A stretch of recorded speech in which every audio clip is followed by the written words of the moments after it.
صوبوں میں گورنر کی حیثیت اسی طرح ہوتی ہے جس طرح پاکستان میں صدر کی ہے، یعنی یہ ایک نامنل اور سیریمونیل پوسٹ ہے جس میں گورنر کے پاس کچھ خاص اختیارات نہیں ہوتے، لیکن اس کا ہرگز یہ مطلب نہیں کہ گورنر بغیر کسی وجہ کے اپوائنٹ ہوتا ہے یا گورنر فارغ بیٹھا ہوتا ہے اور اس کا کوئی کام نہیں ہوتا۔ گورنر کے پاس ایسے کچھ اختیارات ہے جو بعض مواقعوں پر بہت زیادہ امپورٹنٹ ہو جاتے ہیں۔ ہم ان اختیارات پر تفصیلی بات کریں گے، لیکن اس سے پہلے آپ کو بتائے کہ گورنر کی کوالیفیکیشن کیا ہوتی ہے۔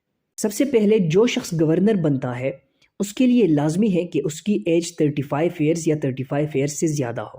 دوسرا یہ کہ جس صوبے کا وہ گورنر بننے جا رہا ہے اس کے لیے لازمی ہے کہ وہ اس صوبے کا رجسٹرڈ ووٹر ہو۔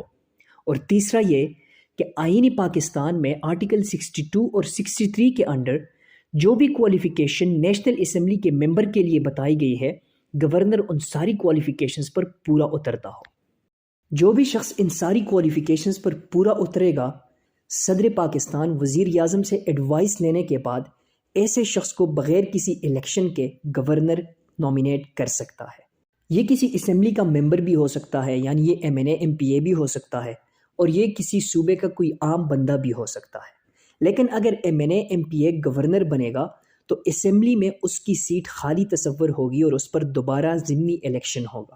گورنر کے پاس کچھ محدود اختیارات ہوتے ہیں، لیکن بعض اوقات ایسا بھی ممکن ہے کہ انہی محدود اختیارات کا استعمال کرتے ہوئے گورنر پورے صوبے پر راج کر سکتا ہے۔ کسی بھی ایمرجنسی کی سچویشن میں گورنر کے پاس قانون بنانے کا اختیار ہوتا ہے، یعنی جب صوبائی اسمبلی ان سیشن نہیں ہوتی، صوبائی اسمبلی کا کوئی اجلاس نہیں چل رہا ہوتا اور اس ٹائم گورنر کو لگے کہ کوئی ایمرجنسی کی سچویشن ارائز ہو چکی ہے جس کے ساتھ ڈیل کرنے کے لیے قانون بنانے کی ضرورت ہے، تو اس طرح کی سچویشن میں گورنر کے پاس آرڈیننس ایشو کرنے کا اختیار ہے۔ یہ آرڈیننس 90 دنوں کے لیے ایشو ہوتا ہے اور یہ اسی طرح تصور ہوتا ہے جس طرح صوبائی اسمبلی سے پاس ہوا کوئی قانون ہوتا ہے۔ جب بھی گورنر اس طرح کا کوئی آرڈیننس ایشو کرتا ہے تو اس کے لیے یہ لازمی ہوتا ہے کہ جب بھی صوبائی اسمبلی ان سیشن آتی ہے اس کے سامنے یہ آرڈیننس پیش ہوگا، پھر اسمبلی کے پاس اختیار ہوتا ہے کہ وہ اس کو ریجیکٹ کرے یا اس کو ایکسیپٹ کرے۔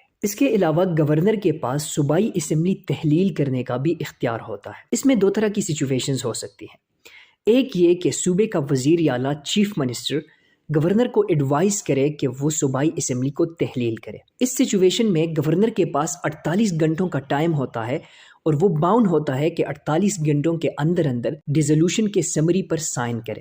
اگر اس نے سائن نہیں کیا تو 48 گھنٹوں بعد صوبائی اسمبلی تحلیل تصور ہوتی ہے۔ دوسری سچویشن یہ ہو سکتی ہے کہ جب کسی وزیر اعلیٰ کسی چیف منسٹر کے خلاف اسمبلی میں ووٹ آف نو کانفیڈنس پاس ہو جائے اور اسمبلی کا کوئی دوسرا ایسا ممبر نہ ہو جو کہ ووٹ آف کانفیڈنس لے سکے، تو اس طرح کی سچویشن میں گورنر صدر پاکستان سے اپروول یعنی اجازت لینے کے بعد خود صوبائی اسمبلی کو تحلیل کر سکتا ہے۔ لیکن جس طرح میں نے آپ کو بتایا کہ گورنر یہ پاور صرف تب استعمال کر سکتا ہے جب چیف منسٹر یعنی وزیر اعلیٰ کے خلاف ووٹ آف نو کانفیڈنس پاس ہو چکا ہو اور صوبائی اسمبلی کا کوئی دوسرا ممبر اس قابل نہ ہو کہ وہ اسمبلی سے ووٹ آف کانفیڈنس لے سکے۔ گورنر کے پاس تیسری اور امپورٹنٹ پاور یہ بھی ہوتی ہے کہ صوبائی اسمبلی سے جو بھی بل پاس ہوتا ہے وہ گورنر کے سامنے دستخط کے لیے پیش ہوتا ہے اور گورنر باؤنڈ ہوتا ہے کہ وہ 10 دنوں کے اندر اس بل پر سائن کرے۔ اگر وہ سائن نہیں کرتا تو یہ تصور ہوگا کہ اس نے سائن کیا ہے اور اس بل سے ایکٹ بن جاتا ہے۔ اس میں گورنر کے پاس یہ اختیار ہوتا ہے کہ وہ اس بل کو دوبارہ ریکنسیڈریشن کے لیے یا کسی امینڈمنٹ کے لیے صوبائی اسمبلی بھیجے۔ جب وہ بل دوبارہ صوبائی اسمبلی آتا ہے تو اسمبلی پر لازمی ہوتا ہے کہ دوبارہ اس بل کو ووٹ آف میجورٹی کے ساتھ پاس کرے۔ جب وہ بل دوبارہ پاس ہوتا ہے تو گورنر کے سامنے پیش ہوگا اور گورنر پھر 10 دنوں کے اندر باؤنڈ ہوگا کہ اس بل پر سائن کرے۔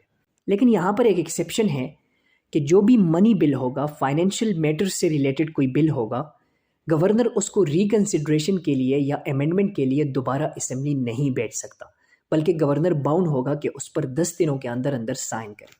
اس کے علاوہ گورنر کے پاس یہ بھی اختیار ہوتا ہے کہ وہ کسی بھی ٹائم صوبائی اسمبلی کا اجلاس طلب کر سکتا ہے اور وہ کسی بھی ٹائم صوبائی اسمبلی سے خطاب کر سکتا ہے۔ گورنر کا یہ بھی اختیار ہوتا ہے کہ چیف منسٹر اور اس کا کیبنٹ ہر کام سے گورنر کو انفارمڈ رکھیں گے۔ ان سارے اختیارات کے علاوہ گورنر کے پاس اور بھی بہت سارے چھوٹے چھوٹے اختیارات ہوتے ہیں، لیکن یاد رکھنے والی بات یہ ہے کہ گورنر صدر پاکستان کا نمائندہ ہوتا ہے۔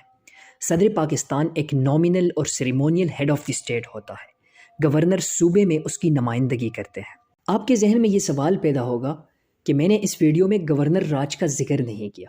اس کی وجہ یہ ہے کہ گورنر راج لگانا صدر پاکستان اور فیڈرل گورنمنٹ کا اختیار ہوتا ہے۔ اس میں گورنر کا صرف اتنا کردار ہوتا ہے کہ وہ صدر پاکستان کو ایک رپورٹ پیش کرتا ہے۔ گورنر راج پر ہم الگ سے ایک تفصیلی ویڈیو جلد بنائیں گے۔